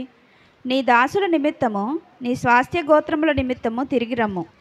నీ పరిశుద్ధ జనులు స్వల్పకాలమై దేశమును అనుభవించిరి. ఒక్కసారి ఆగిపమ్మా, నేను చెప్తున్నాను ఇక్కడ. ఈ ప్రజలు అంటున్నారంటండి, యేసుక్రీస్తు దేవుడేమో చక్కగా చెప్తున్నాడు ఏంటంటే నీ హృదయంలో కఠినం అయిపోతుంది, ఎందుకంటే చాలా దుష్క్రియలు నీ హృదయంలో నింపుకున్నావు కాబట్టి నీకు వాక్యానికి చోటు లేదు. కాబట్టి అవి తీసివేసుకున్నప్పుడు వాక్యానికి నీ హృదయంలో చోటు ఉంటుంది. దాని ద్వారా నువ్వు విశ్వాసిగా జీవించగలుగుతావు, నీ జీవితంలో దేవుని క్రియలు చూడగలుగుతావు అని చక్కగా దేవుడు మనకు బోధిస్తూ ఉంటుంటే వీళ్ళు అంటున్నారంటండి, అంటే మనం ఎదురు తిరిగి దేవుని చేసేది ఏంటంటే, యెహోవా నీ మార్గంలోను తప్పి తిరుగునట్లుగా. అసలు మనుషుల హృదయం చూడండి ఎంత కఠినంతో ఉందంటే, ప్రజలు తిరిగి దేవుణ్ణే ప్రశ్నించేటువంటి ఆ ప్రశ్న ఏంటంటే, యెహోవా, యెషయా గ్రంథం 63వ అధ్యాయం 17వ వచనంలో, యెహోవా నీ మార్గంలోను తప్పి తిరుగునట్లుగా మమ్మును ఎందుకు తొలగజేసితివి? ఎంత చక్కగా ప్రశ్నిస్తున్నారో చూడండి. మనుషులు తెలివితేటలు చూసారా, అమోఘం అంటారు చూసారా. ఇది యెహోవా నీ మార్గంలను తప్పి తిరుగునట్లుగా మమ్మల్ని ఎందుకు తొలగజేసావు? అసలు నీ మార్గాలు తప్పి మేము తిరిగేలా నువ్వెందుకు చేసావు మమ్మల్ని? ఎంత గర్వ హృదయమో చూడండి. దేవునితోనే ప్రశ్నించేటువంటి అహంకార హృదయం, అంటే హృదయ కఠినత్వం అయితేనే కదా దేవుని నొప్పించేంత మాటలు మన నోటి నుంచి వస్తున్నాయనంటే మన హృదయం ఎంత కఠినమో చూడండి. వీళ్ళు అంటా ఉన్నారు, యెహోవా నీ మార్గంలను తప్పి తిరుగునట్లుగా మమ్మల్ని ఎందుకు తొలగజేసావు? ఎందుకు నువ్వు తొలగజేసావు? నువ్వే తొలగజేసావు. నీ మార్గాలను తప్పి తిరిగేలా నువ్వెందుకు చేస్తున్నావు మమ్మల్ని? తప్పకుండా తిరిగేలా చేయొచ్చు కదా అన్నట్టు ప్రశ్న అనమాట. ఎందుకు తొలగజేస్తున్నావు? నీ భయము విడుచున్నట్లుగా మా హృదయంలో నీవెందుకు కఠినపరిచితివి? అసలు చూడండి, మార్గాలను తొలగి తిరిగినట్లుగా నీవెందుకు మా హృదయాలను కఠినపరిచావు? ఇదండి మనుషుల బుద్ధి ఏంటంటే, మన బుద్ధి ఏంటంటే ఇది దేవుని ఎదురాడేటువంటి స్వభావం అనమాట. అంత కఠినం మనుషుల హృదయం, అంత కఠినం అనేది మనం ఇక్కడ చూడవచ్చు. మార్కు సువార్త 3వ అధ్యాయం 5వ వచనం ఒకసారి చూడండి.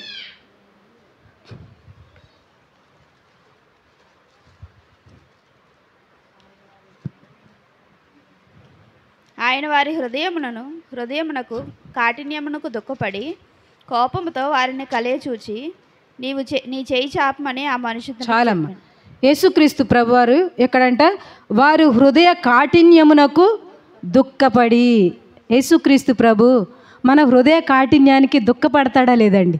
ప్రజలు ఎదురు తిరిగి వీళ్ళ హృదయాల్లో చెడు నింపుకున్నది కాకుండా వీళ్ళ హృదయంలో నుంచి వచ్చేదంతా వీళ్ళని అపవిత్రపరచటమే కాదు, నీ హృదయంలో దాగి ఉన్నటువంటి ఈ చెడు వల్ల నువ్వు ఎలాగో అపవిత్రమైపోతున్నావు, నువ్వు చెడు మార్గాల్లో జీవిస్తూ ఉన్నావు. నీ చెడు ఇతరులను కూడా ఏం చేస్తుంది? పాడు చేస్తుంది. నోట నుంచి వచ్చేదే అపవిత్రపరుస్తుంది. నువ్వు అపవిత్రమవుతున్నావు, ఇతరులను కూడా అపవిత్రపరుస్తున్నావు. నీ చెడు వల్ల ఇతరులను కూడా నశింపచేస్తున్నావు. నీ చెడ్డ స్వభావం వల్ల ఇతరులను కూడా బాధ పెడుతున్నావు. ఇంత చెడు, ఇంత కఠినత్వం నీలో ఉంచుకుని యెహోవా నీ మార్గాలు తొలగేలా మమ్మల్ని ఎందుకు చేసావు? నీ మార్గాలు విడిచిపెట్టి తిరిగేలా మా హృదయాలు నువ్వెందుకు కఠినపరిచావు అని ఇలా ప్రశ్నించే ఈ హృదయ కాఠిన్యానికంట ప్రభు ఏం చేస్తున్నాడు? దుఃఖపడతా ఉన్నాడు. నిన్ను గురించి దుఃఖపడట్లేదా? ఇంకా నీ జీవితంలో మార్పు లేని స్థితి, ఇంకా కఠినంగా ఎదటి వాళ్ళని బాధ పెట్టే పరిస్థితి. నీ భర్తను బాధ పెడుతున్నావా నీ కఠిన హృదయంతో? లేకపోతే నీ బిడ్డలను బాధ పెడుతున్నావా? నీ కఠిన హృదయంతో నీ అత్తమామలను బాధ పెడతా ఉన్నావా? నీ కన్నవారినే బాధ పెడుతున్నావా? లేకపోతే నిన్ను ప్రాణంగా స్నేహిస్తున్నటువంటి ప్రాణ స్నేహితులనే బాధ పెడతా ఉన్నావా? ఒక్కసారి నిన్ను నువ్వు పరీక్షించుకో. నీ మాటల ద్వారా, నీ ప్రవర్తన ద్వారా, నీ చెడ్డ హృదయం ద్వారా ఎందరిని అపవిత్రపరుస్తున్నావు, ఎందరిని దుఃఖంలోనికి నువ్వు తీసుకుని వెళ్తా ఉన్నావు. అది నిన్ను నువ్వే పరీక్షించుకోవాలండి. కానీ ఇక్కడ నీ హృదయ కాఠిన్యంతో ఏంటంటే దేవుని కూడా దుఃఖపడుతున్నటువంటి పరిస్థితి. ఇతరుల్ని, మనుషులను దుఃఖపెడితే వేరు, కానీ సాక్షాత్తు దేవుని కూడా నువ్వు దుఃఖపడేలా నీ హృదయ కాఠిన్యాన్ని బట్టి నువ్వు చేస్తూ ఉన్నావు. అది మనం ఇక్కడ తెలుసుకోవాలి. ఆదికాండము 6వ అధ్యాయము 5-6 వచనాలు ఒకసారి చూడండి. ఆదికాండము. నరుల చెడుతనము భూమి మీద గొప్పదనియు, వారి హృదయ తలంపుల్లోని ఊహ అంతయు ఎల్లప్పుడూ కేవలం చెడ్డదనియు యెహోవా చూచి, తాను భూమి మీద నరులను చేసినందుకు యెహోవా సంతాపం నొంది తన హృదయంలో నొచ్చుకొనెను. చాలమ్మ.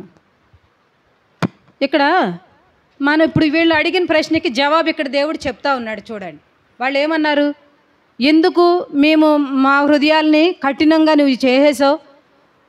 ఎందుకు మా హృదయాల్ని నీ మార్గాలు తొలగి జీవించాలా? ఎందుకు నువ్వు మమ్మల్ని కఠినపరిచావు? నీ అందు భయభక్తులు లేకుండా మేము తిరిగేలా ఎందుకు మా హృదయాలను నువ్వు తిప్పేశావు? ఇలాగా అని చెప్పేసి వాళ్ళు మాట్లాడుతూ ఉన్నారు కదా. ఇక్కడ ఆదికాండంలో వ్రాయబడింది ఏంటంటే 5-6 వచనాల్లో, నరుల చెడుతనము భూమి మీద గొప్పదనియు, వారి హృదయం యొక్క తలంపుల్లోని ఊహ అంతయు ఎల్లప్పుడూ కేవలం చెడ్డదనియు యెహోవా చూచి, తాను భూమి మీద నరులను చేసినందుకు యెహోవా సంతాపము నొంది తన హృదయంలో నొచ్చుకొనేను. దేవుడు చేసింది హృదయ కాఠిన్యంతో చేశాడండి. అసలు ఎంత ప్రేమతో దేవుడు మనుషులను చేసుకున్నాడండి. తన స్వరూపమందు, తన పోలిక చెప్పున, అంతేకాకుండా తన ఆత్మనే వారిలో ప్రవేశపెట్టి, తన జీవాన్నే వారిలోకి ఊది, తనలాంటి నీతిమంతులుగా ఈ భూమి మీద వాళ్ళు జీవించి పరలోక రాజ్యం వెళ్ళాలని ఒక మంచి సంకల్పంతో కదా దేవుడు మనల్ని చేశాడు. చేస్తే వీళ్ళేమంటున్నారు? నువ్వే మమ్మల్ని కఠినపరిచేలా చేసావు, నువ్వే నీ మార్గాలు తొలగేలా మమ్మల్ని చేసావు, ఎందుకు చేసావు అలాగా అని మనుషులే తిరిగి దేవుడిని ప్రశ్నిస్తూ ఉంటే ఇక్కడ దేవుని సమాధానం ఎలా ఉందండి? నరులను భూమి మీద చేసినందుకు దేవుడు ఎందుకు సంతాపపడ్డాడంటే ఎల్లప్పుడూ వాళ్ళ స్వభావాలే చెడ్డాయి, వాళ్ళ తలంపులే చెడ్డాయి, వాళ్ళ నుంచి వచ్చే ఆలోచనలే చెడ్డవి అని మనుషుల్ని భూమి మీద చేసినందుకే దేవుడు సంతాపపడినట్లుగా ఇక్కడ మనం చూస్తూ ఉన్నాం. ఇంకొక వచనం చూస్తే రోమాపత్రిక 9వ అధ్యాయం 18వ వచనం చూడండి. రోమాపత్రిక 9వ అధ్యాయం 18వ వచనం.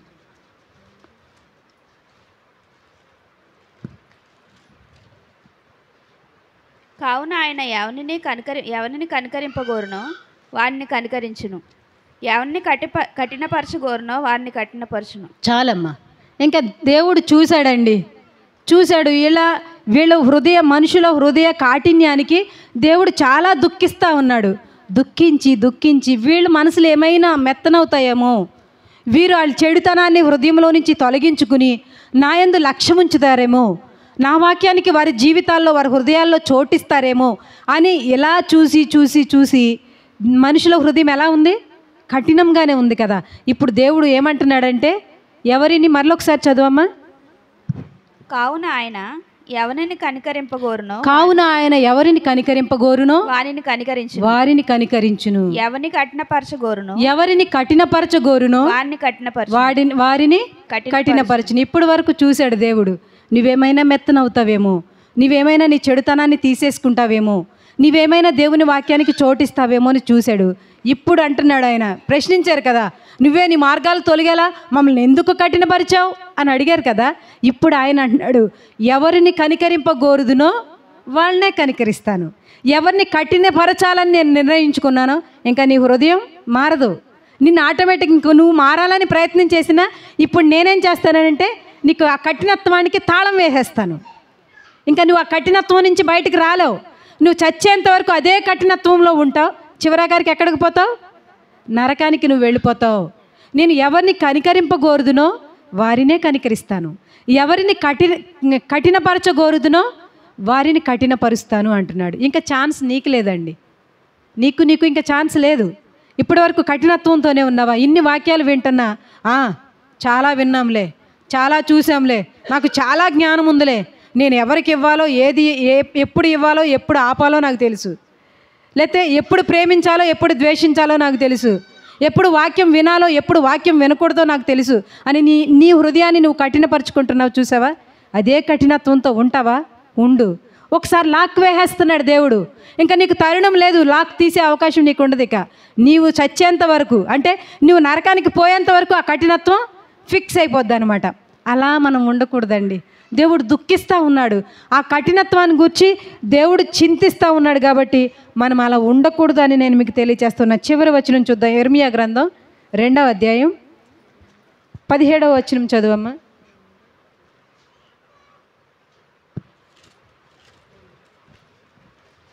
ఇర్మియా గ్రంథం 2వ అధ్యాయం 17వ వచనం. నీ దేవుడైన యెహోవా నిన్ను మార్గంలో నడిపించుచుండగా నీవు ఆయనను విసర్జించుట వలన నీకు నీవే ఈ బాధ కలుగు చేసుకుంటువి కదా. ఇక్కడ దేవుడు చెప్తా ఉన్నాడు. వీళ్ళు ప్రశ్నించారు కదా, మనం ప్రశ్నించింది ఎక్కడ చూసాం? 63వ అధ్యాయం, నీ మార్గములు తొలగేలా ఎందుకు చేసావు, లేతే నీ అందు భయభక్తులు నిలపకుండా మా హృదయాలను ఎందుకు కఠినపరిచావు అని వీళ్ళు ప్రశ్నించారు కదా. ప్రజలు, మీరు ప్రశ్నించారు కదా, లేతే మనం ప్రశ్నిస్తూ ఉన్నాం కదా. ఆ ప్రశ్నకు ఆన్సర్ దేవుడు ఇక్కడ చెప్తా ఉన్నాడు. ఇర్మియా ద్వారా, ప్రవక్త అయినటువంటి ఇర్మియా ద్వారా, పరిశుద్ధాత్మ ద్వారా ఆయన రాస్తున్నటువంటి మాటలు ఏంటంటే, ఇక్కడ నీ దేవుడైన యెహోవా నిన్ను మార్గములలో నడిపించుచుండగా నీవు ఆయనను విసర్జించుట వలన నీకు నీవే బాధ కలుగు చేసుకుంటివి కదా. చెప్తున్నాడా? సమాధానం లేదా? నువ్వు ప్రశ్నించావు సరే, నీ ప్రశ్నకు నేను సమాధానం చెప్తున్నాను చూడు అని నీలాంటి కఠిన హృదయం గలవారికి నీతో దేవుడు పలికేటువంటి మాట ఏంటంటే, యెహోవా నిన్ను మార్గములలో నడిపించుచుండగా నీవు ఆయనను విసర్జించుట వలన నీకు నీవే ఈ బాధ కలుగు చేసుకుంటివి కదా. చక్కగా ఆయన మంచి మార్గాలు చూపించి నీకు ఈ బైబిల్ గ్రంథం నీకు ఇచ్చి, ఇది బోధించటానికి అనేక మంది ప్రవక్తలను పంపించి, ఇది బోధించడానికి అనేక మంది సేవకులు నీ ముందుంచి, ఇంకా బోధకులు, సేవకులు, ప్రవక్తలు చెప్పిన మాట నువ్వు వినకపోతుంటే సాక్షాత్తు దేవుడే తన ప్రియకుమారుని లోకానికి పంపించి ఆయన ద్వారా కూడా ఆయన మార్గాలను చూపించి ఎంత నిన్ను నడిపిస్తూ ఉంటే నీకు నీవే ఆయన విసర్జించి ఆయన మార్గాలు తొలగిపోయి నీకు నువ్వే బాధ తెచ్చుకుంటున్నావు. నీకు బాధలు ఎందుకు కలుగుతున్నాయి? నీకు దుఃఖం ఎందుకు కలుగుతుంది? నీ పిల్లల్ని మాట ఎందుకు వినట్లేదు? లేకపోతే నీకు అన్ని వ్యతిరేకతలు ఎందుకు కలుగుతూ ఉన్నాయి? నీకు ఇన్ని సమస్యలు ఎందుకు వస్తున్నాయి? నీ కుటుంబంలో నీ భర్త ద్వారా నీకు సమాధానం ఎందుకు లేదు? ఇవన్నీ ఎందుకు అని అంటే నువ్వేంటంటే దేవుని విసర్జించి, నీకు నువ్వే విసర్జించి నీకు నీవే ఈ బాధ కలుగు చేసుకుంటున్నావు అని ఇక్కడ చెప్తూ ఉన్నాడు. 19వ వచనంలో, నీ దేవుడైన యెహోవాను విసర్జించుటయు, నీ దేవుడైన యెహోవాను విసర్జించుటయు, నీకు నా ఎడల భయభక్తులు లేకుండుటయు, నీకు నా ఎడల భయభక్తులు లేకుండుటయు, బాధకును శ్రమకును కారణమగునని నీవు తెలుసుకొని గ్రహించున్నట్లు నీ చెడుతనము నిన్ను శిక్షించును. నీవు చేసిన ద్రోహము నిన్ను గద్దించునని ప్రభువును సైన్యములకు అధిపతియగు యెహోవా సెలవిచ్చుచున్నాడు. ఇక్కడ చూడండి, దేవుడు మరలా చెప్తా ఉన్నాడు ఏంటంటే, నీ దేవుడైన యెహోవాను విసర్జించుటయు, నీకు నా యెడల భయభక్తులు లేకుండుటయు, బాధను శ్రమను కారణమునగునని నీవు తెలుసుకొని గ్రహించున్నట్లు నీ చెడుతనము నిన్ను శిక్షించును. నీవు చేసిన ద్రోహము నిన్ను గద్దించునని ప్రభువును సైన్యములకు అధిపతియగు యెహోవా సెలవిచ్చుచున్నాడు. నీవు విసర్జించావు, ఆయన యందు భయభక్తులను విడిచిపెట్టావు కాబట్టి ఇవన్నీ నీకేమవుతాయంటే బాధ శ్రమ కలుగు చేయటానికి కారణమవుతాయి. ఇవన్నీ నీవు చేసిన ద్రోహమే, నీ చెడుతనమే నిన్ను గద్దిస్తుంది. ఎవరో కాదండి. నువ్వేమంటున్నావంటే ప్రభువు నన్ను కఠినపరిచాడు, ప్రభువు నన్ను నా మనసుని దేవుని మార్గాలు తొలగేలా ఆయనే చేశాడు అని నువ్వు అంటున్నావు కదా. నీ చెడుతనమే, నీకు తెలియట్లేదు. అది నీ చెడుతనమే నిన్ను గద్దిస్తుంది. నీవు చేసిన ద్రోహం ముందు చూసావా, ఇతరులకు నీవు చేసిన ద్రోహాలు, దేవుడిని ప్రేమించి దేవుడి మార్గాల్లో నడిపిస్తుంటే దేవుని విసర్జించి తొలగిపోయేటువంటి ఆ ద్రోహం ముందు చూసావా, దేవుడికి చేసిన ద్రోహం, ఆ ద్రోహమే నిన్నేం చేస్తుంది, గద్దిస్తుంది. దేవుడు చెప్తా ఉన్నాడండి. ఈ సమయంలో దేవుడు మీతో ఈ వాక్యం ద్వారా దేవుడు ఇంకా ఇక్కడ ఎవరు కఠిన హృదయాలతో ఉన్నారో, దేవుని వాక్యానికి చోటు లేకుండా ఇంకా జీవితకాలం చాలా ఉందిలే, చివరి టైంలో సిలువలో దొంగ మార్పు చెందినట్లుగా అప్పుడు మారుదాంలే, మనకు చాలా వయసు ఉందిలే అనుకుని ఇంకా నువ్వు ఆ భ్రమపడి అదే ద్రోహంతో అదే కఠినత్వంతో నువ్వు జీవిస్తూ ఉంటే ఈరోజు దేవుని వాక్యం నిన్ను గర్దిస్తూ ఉంది అని జ్ఞాపకం చేసుకోనండి. సృష్టికర్తనే ప్రశ్నించేటువంటి దుష్ట హృదయం మనలో ఉండకూడదండి. ఆయన్నే దుఃఖింపచేసేటువంటి, ఇంతకాలం నుంచి ప్రభువుని అంగీకరించి ప్రభువుని విశ్వసించి ఆయనే నా దేవుడు అని నమ్మి వెంబడించి నువ్వు కఠిన హృదయంతో ఉంటే, లేతే నీ హృదయంలో ఇంకా చెడుతనాన్ని దాచుకొని ఉంటే ప్రయోజనం ఏమన్నా కలుగుతుందండి? దేవుడు నీకు లాక్ వేస్తాను అంటున్నాడు కదా, నిన్ను కఠినపరిచేస్తాను. ఇంకా ఇప్పటి వరకు నిన్ను నువ్వు కఠినపరుచుకున్నావు, కానీ ఇక మీదట నేను ఏం చేస్తానంటే నేను ఎవరిని కనికరింపగోరుదునో వారినే కనికరిస్తా, ఎవరిని కఠినపరచగోరుదునో ఫిక్స్ అయిపోతున్నాను. నేను చూశాను ఇంతకాలం. ఏది యేసుక్రీస్తు ప్రభు అడుగుతాడు చూడు, తోటమాలి తోట యజమానిని అడిగినట్లు, ఎందుకు 3 సంవత్సరాల నుంచి చూస్తున్నాం ఈ చెట్టు కాపు లేదు, దీన్ని నరికివేయి అన్నప్పుడు తోటను సేద్యపరిచేటువంటి ఆ యజమాని అంటే తండ్రి నరికివేయాలని చూస్తే యేసుక్రీస్తు ప్రభు అడ్డుపడి ఇంకొంచెం టైం ఇవ్వు, ఇంకొక సంవత్సరం కూడా ఉండని తండ్రి, ఇంకొక సంవత్సరం ఉంటే ఈలోపు అతనికి ఏమైనా చేంజ్ వస్తుందేమో, ఆమెలో ఏమైనా మార్పు కలుగుతుందేమో అని ఆ దయగలిగినటువంటి దేవుడు తండ్రిని కూడా బ్రతిమలాడుకుని ఇంకా అవకాశం నీ జీవితంలో ఇస్తూ ఉంటే, ఇంకా నీవు అదే కఠినత్వంతో ఉంటే ఇప్పుడు ఏమంటున్నాడంటే నేను ఇంకా ఇప్పుడు నువ్వు కఠినపరుచుకుంటే అది వేరు, నేను కఠినమనేటువంటి తాళం ఆ లాక్ నేను వేశానంటే ఇంకా దానికి ఛాన్స్ లేదు, ఆ తాళం తీయటానికి ఎవరికి హోప్ లేదు. ఎప్పుడు నీకు అది తెలుస్తుందంటే నువ్వు నరకంలో పడి ఆ యుగాలు అగ్నిలో మండుతూ నువ్వు దుఃఖిస్తూ, అయ్యో ఏది నా తండ్రి అయినటువంటి అబ్రహామా లాజర్ను ఒక్కసారి పంపించు నా దగ్గరికి, ఆ చిటికెని వేలు కొనతో ఒక్క నీటి బొట్టు ఆ అగ్నిగుండంలోనండి అతని శరీరం అంతా కాలిపోతూ ఉంటే, ఇప్పుడు చూడండి నాకు జలుబు గొంతు రొంప వల్ల నేను గట్టిగా మాట్లాడుతూ ఉన్నాను కదా, నోరు చాలా డ్రై అయిపోయి నాకు మాట రావటం కొరకు నేను ఇది 2వ బాటిల్ వాటర్ తాగుతూ ఉన్నాను. అంటే ఏంటంటే ఆ గొంతు ఆరిపోయే స్థితినే నేను తట్టుకోలేకపోతున్నాను. బాగా డ్రై అయిపోతుంటే ఇంక మాట రాదు కదా. ఆ పరిస్థితి అయితే ఇక్కడ అగ్నిగుండంలో యుగాలు మండేటువంటి అగ్నిగుండంలో అగ్ని ఆరదు, పురుగు చావదు. అటువంటి అగ్నిగుండంలో ఇతను శరీరం అంతా కాలిపోతూ ఉంది. దాహం అని ఏడుస్తూ అరుపులు అరుస్తూనే ఉంటారు కదా. ఆ పరిస్థితుల్లో ఇక్కడ ఆ అగ్నిగుండంలో ఆ మండుతున్నటువంటి ఆ మంటల్లో కాలిపోతున్నటువంటి ఇతను ఏది లాజరు ధనవంతుడు కదా, ఆ ధనవంతుడు పిలుస్తూ ఉన్నాడు, చూస్తూ ఉన్నాడు. పరలోక పట్టణంలో వాళ్ళు ఆనందిస్తున్నటువంటి అబ్రహాము రొమ్మున ఆనుకున్నటువంటి ఆ లాజర్ని చూసి అంటున్నాడు, తండ్రివైన అబ్రహామా ఒక్కసారి లాజర్ని పంపించు. అతని చిటికెని వేలుతాడంట, ఆ నీళ్లు ఆ చిటికెని వేళ్ళు అతను ఇలా ముంచి ఆ ఒక్క చుక్క నా నాలుక మీద వేస్తే చాలు అంటే అది ఎంత కోరుకుంటున్నారో చూడండి. ఆ చిటికెని వేలు ఒక్క కొన, ఆ కొన నుంచి పడే ఒక్క నీటి బిందువు నా నోట్లో వేస్తే చాలు అని అంటే ఆయన ఏం చెప్తున్నాడు, అక్కడ వాళ్ళు ఇక్కడికి, ఇక్కడ వాళ్ళు అక్కడికి వెళ్ళటానికి ఛాన్స్ లేదు అంటే ఇంకా దానికి ఛాన్స్ లేదా? అప్పుడు అంటున్నాడు, అయ్యో నా సహోదరులు ఇంకా 5 భూమి మీద ఉన్నారు, నేను నమ్మనట్లే, నేను నీ వాక్యాన్ని వెంబడించలేనట్లే వాళ్ళు కూడా అదే స్థితిలో ఉన్నారు. ఇప్పుడైతే నేను ముందు చచ్చిపోయాను కాబట్టి నేను ఈ స్థితిని అనుభవిస్తున్నాను, వాళ్ళకి ఈ పరిస్థితులు వాళ్ళకి తెలీదు, ఒక్కసారి లాజర్ని అక్కడికి పంపించు. బ్రతిమలాడుకుంటున్నాడండి. సహోదర ప్రేమ అనమాట.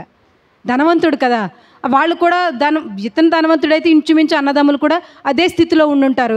వాళ్ళు తిని త్రాగి గర్వించి తృప్తి చెందుతూ విర్రవీగుతూ జీవిస్తూ ఉండుంటారు. ఇతను బ్రతిమలాడుకుంటున్నారు, ఒక్కసారి లాజర్ని పంపించవా.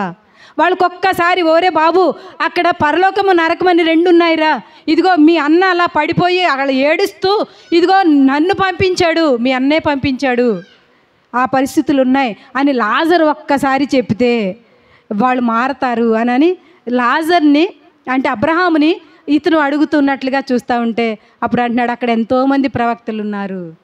అక్కడ వాళ్ళు చెప్పితే విననివాడు ఇక్కడి నుంచి ఒకడు వెళ్ళి చెప్పినా వినరు. ఎందుకంటే వాళ్ళ హృదయం ఏమైపోయింది? కఠినమైపోయింది. దేవుడు లాక్ వేసాడు. ఇంకా వాళ్ళు వినరు. వాళ్ళు నరకము కొరకే సిద్ధపరచబడిన వాళ్ళు హృదయాలు ఎప్పుడు కఠినంగానే ఉంటాయి. అన్ని విషయాల్లో కఠినమేనండి, అన్ని విషయాల్లో కఠినంగానే ఉంటుంది.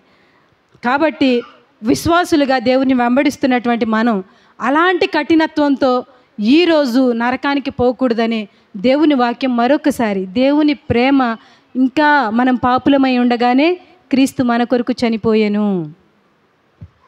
మనం అప్పటికి యేసుప్రభును నమ్మి విశ్వసించి వెంబడిస్తున్నామని, ఆయన ప్రేమిస్తున్నామని క్రీస్తు ప్రభు మన కొరకు చనిపోయాడండి?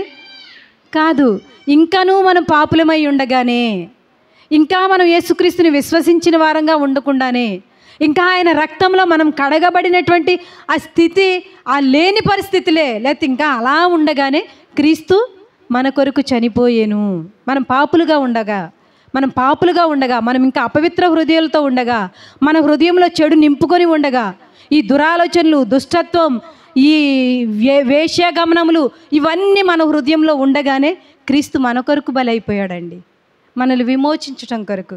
ఆ నరకంలో ఆ నశించిపోతున్నటువంటి ఆ ధనవంతుడి స్థితి ఎలా ఉందో అలా మన స్థితి కాకూడదని, మనం అలా దుఃఖించి అక్కడ ఏడిస్తే ఆ తండ్రి బహుశా అక్కడి నుంచి చూచి తట్టుకోలేక, అయ్యో నా బిడ్డలు, నా స్వహస్తాలతో నేను చేసుకున్నటువంటి నా బిడ్డలు, నేను నా ప్రాణాన్ని ఊదినటువంటి నా బిడ్డలు, నా జీవాత్మను వారిలో ప్రవేశపెట్టినటువంటి నా బిడ్డలు, వీరందరి కొరకు నేను పరలోక రాజ్యాన్ని సిద్ధపాటు చేసి వారి కొరకు బంగారపు ఇళ్లను నిర్మించి ఆ జీవవృక్ష ఫలాలు వాళ్ళు భుజిస్తూ యుగ యుగాలు నన్ను స్తుతిస్తూ జీవించాలని నేను సిద్ధపాటు చేసుకున్నటువంటి నా ప్రజలు నరకానికి వెళ్ళిపోతే ఆ ప్రభు తట్టుకోగలడా? అందుకనే మరొక్కసారి మిమ్మల్ని వాక్యం ద్వారా హెచ్చరిస్తూ ఉన్నాడు. నీవు హృదయాన్ని కఠినపరుచుకుంటూ ఉన్నావా? ఇన్ని కార్యాలు, ఇన్ని నీ జీవితాల్లో చూస్తూ ఉన్నా ఇంకా ఏమి గ్రహింపు లేకుండా మందమతిగా ఉన్నావా? గ్రహింపు లేకుండా ఉన్నావా? వివేచన లేకుండా ఉన్నావా? గ్రుడ్డిదానిలా, గ్రుడ్డివాడిలా ఉన్నావా అని ప్రభు ఈరోజు నీతో సూటిగా మాట్లాడుతూ ఉన్నాడు. కాబట్టి ఇప్పుడైనా మన అంధత్వాన్ని తొలగించుకుందాం. మనం వినుబుద్ధి లేనటువంటి ఆ సంచలమైనటువంటి మనసును తీసివేసుకుందాం. అడుగుదాం, ప్రభువా నాకు వినుబుద్ధి కలిగించు, నీ వాక్యం మీద లక్ష్యముంచే బుద్ధి నాకు కలిగించు, నీ వాక్యాన్ని విశ్వసించే బుద్ధి నాకు కలిగిచే, స్వస్థ బుద్ధి నాకు కలిగిచే, నాకు నేర్పించు ప్రభువా, నా జీవితాన్ని నీ మార్గంలో నడిపించు ప్రభువా.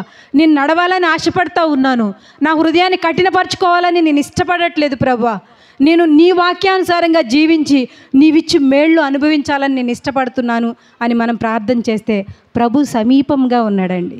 నువ్వు నిజంగా అటువంటి హృదయంతో అడిగితే ప్రభు సమీపంగా ఉన్నాడు. కాబట్టి నిన్ను దాటిపోయేటువంటి ప్రభు కాదు. మనలాంటి కఠిన హృదయం కాదండి యేసుక్రీస్తు ప్రభుది. మనలాంటి కఠినుడు కాదు దేవుడు. ఆయన గుణగణాలు చాలా మంచివి.